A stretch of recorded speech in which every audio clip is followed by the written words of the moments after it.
E niente da fare, anche oggi ho dovuto spostare il video che sarebbe dovuto uscire, ma questa volta per dare delle liete notizie.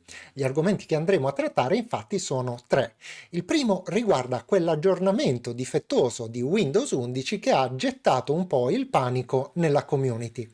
Ebbene, la situazione è stata risolta e a breve vedremo come effettuare correttamente l'aggiornamento su tutti quanti i nostri PC. Gli altri due argomenti, come sicuramente avrai subodorato dalla copertina, concernono Windows 12 e Copilot, due argomenti apparentemente disgiunti ma che in realtà hanno molto a che vedere l'uno con l'altro, come vedremo a brevissimo. E allora non perdiamo altro tempo, gettiamoci subito nel vivo e vediamo che cosa è successo questa settimana. Ti senti pronto? Iniziamo. Questa da cui ti sto parlando è una macchina che era affetta dai famigerati problemi dell'aggiornamento KB 5032-190 di Microsoft. Ne abbiamo parlato in un video precedente che per tua comodità ti lascio linkato qui in alto.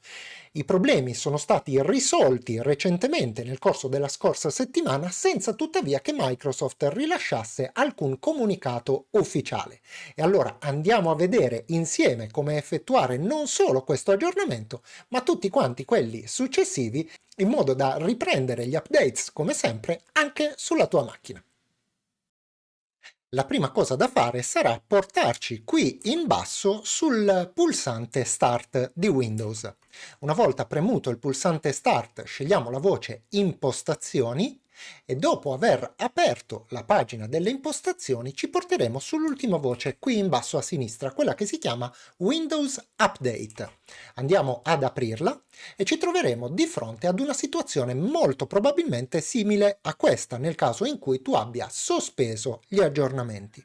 Tutto ciò che dobbiamo fare è semplicemente andare a premere questo pulsante in alto a destra che dice riprendi gli aggiornamenti, altrimenti nel caso in cui invece tu non avessi sospeso gli aggiornamenti ma avessi semplicemente disinstallato questo famosissimo aggiornamento, ti basterà premere il pulsante verifica disponibilità aggiornamenti. In un caso e nell'altro Windows andrà alla ricerca di tutti quanti gli ultimi aggiornamenti e quasi sicuramente sul tuo PC si verificherà una situazione come quella che vado a mostrarti.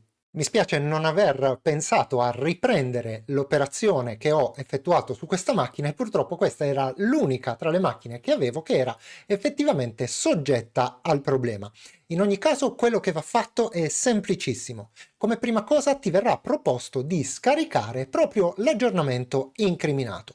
Tu lascia completare tutta quanta l'installazione e segui tutti quanti i passi richiesti. Se ti viene chiesto di effettuare un riavvio, fallo tranquillamente, dopodiché ritorna nuovamente nella schermata di controllo degli aggiornamenti, esattamente come abbiamo fatto pochi minuti fa. Una volta entrato e premuto il pulsante di verifica di nuovi aggiornamenti, ti verrà proposto il download di quest'altro aggiornamento, il KB 5032288, che è l'aggiornamento che effettua tutte le modifiche necessarie a correggere i problemi dell'aggiornamento precedente. Anche in questo caso segui tutte quante le istruzioni e porta a termine l'operazione. Probabilmente ti verrà richiesto anche in questo caso di riavviare il computer e tu fallo tranquillamente. Fatta anche questa operazione sul tuo computer finalmente convivranno pacificamente e senza alcun problema sia l'aggiornamento KB 5032-190 che l'aggiornamento KB 5032-288. Ecco fatto. Ma oltre alle varie richieste di risoluzione del problema generato dall'aggiornamento che abbiamo visto, ci sono altri due temi caldi che stanno letteralmente infervorando la community in questi giorni. Si tratta di Windows 12 e di Copilot. Ebbene, Microsoft ha rilasciato degli aggiornamenti anche in questo senso. Andiamo a vederli. E partiamo proprio da Windows 12 perché la rivista Punto Informatico ci informa che Windows 12 dovrebbe vedere la luce nel corso del 2024 e la notizia è stata pubblicata, come puoi vedere, il 6 dicembre del 2023. Ma nella stessa data, altre riviste di settore come Windows Blog Italia sono state decisamente più precise. Infatti quello che leggiamo è che, stando ad una nuova indiscrezione, il rumor circa la data di rilascio della prossima versione di Windows 12 a giugno sarebbe riferito alla distribuzione della versione RTM.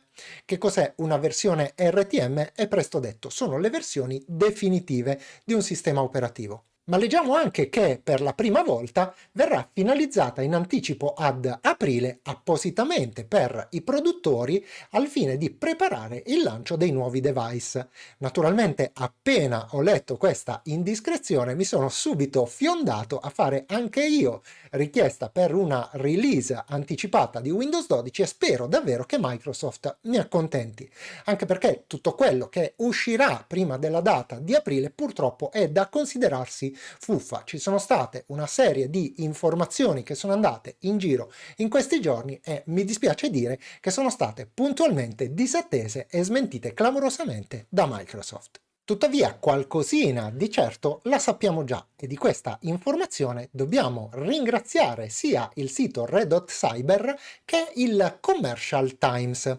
Microsoft infatti ha dichiarato che prevede di rilasciare Windows 12 nel giugno del 2024, come sapevamo già, ma anche che la nuova versione del sistema operativo sarà accompagnata da una intelligenza artificiale integrata. E questo ci porta direttamente a capire un'altra cosa che invece in questo caso riguarda proprio Copilot. Infatti il sito svizzero digitech.ch ha rivolto a Microsoft la domanda per capire perché Microsoft non arriverà ancora in Europa, cosa che noi già sapevamo perché ne avevamo parlato circa un mesetto fa.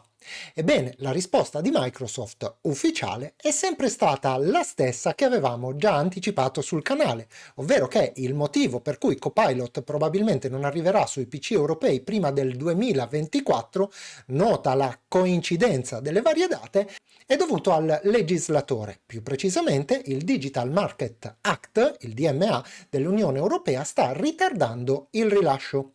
Alla domanda Microsoft ha risposto ad un'altra rivista che si chiama Dr. Windows che Copilot sarà online nello spazio economico europeo non appena saranno in grado di fornire un servizio conforme alle normative europee. Quando tuttavia gli è stata fatta la domanda più precisa, gli è stato chiesto se questo avvenisse a causa del Digital Market Act, Microsoft ha risposto Wir arbeiten an ein... Ah no, questo è tedesco, andiamo a tradurlo che è meglio. Stiamo lavorando su un calendario ambizioso per portare Copilot per Windows nella Unione Europea, nel pieno rispetto del Digital Market Act, e continueremo a collaborare con la Commissione Europea man mano che gli sforzi di conformità progrediscono. Quindi a mio avviso è probabilissimo che il lancio di Copilot servirà a rinforzare il lancio anche di Windows 12, ammesso che il nuovo sistema operativo si chiami effettivamente così, perché nemmeno di questo c'è certezza.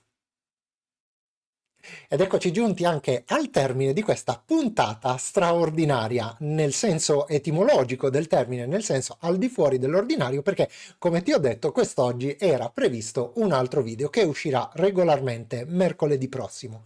Ma come ben sai una puntata non può essere considerata completa senza i dovuti ringraziamenti che quest'oggi ho il piacere di fare a nome di tutta quanta la community a Matteo, Pierpaolo Daghini, Antonio Rollo, Giacomo Castronuovo e Lufo J per essersi abbonati al canale, e quindi ho anche il piacere di darvi il benvenuto a bordo della community dei gentiluomini.